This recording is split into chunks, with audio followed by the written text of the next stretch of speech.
મહારાષ્ટ્ર રાજકારણમાંથી અત્યંત દુઃખદ સમાચાર સામે આવ્યા છે। નાયબ મુખ્યમંત્રી અજીત પવાર હવે આપણી વચ્ચે નથી રહ્યા।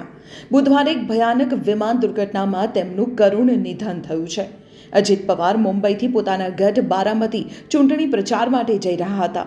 રનવે પર લેન્ડિંગના માત્ર 3 મિનિટ પહેલા જ વિમાન પરથી કાબુ ગુમાવ્યો અને પ્લેન સીધું ખેતરમાં જઈને અથડાયું। પ્રત્યક્ષદર્શીઓના નિવેદન પણ સામે આવ્યા છે, જે ખૂબ જ ચોંકાવનારા છે।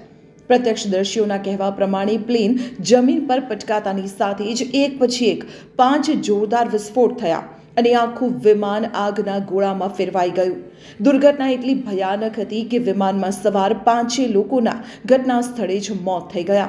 ગ્રામજનો પાણીની ડોલ લઈને મદદ માટે દોડ્યા, પણ આગે બધું જ ખાક કરી દીધું। ઘડિયાળ સહિત કેટલીક વસ્તુઓને લઈને તેમણે અજીત પવારની ઓળખ કરી અને તેમના મૃતદેહને બહાર કાઢ્યો।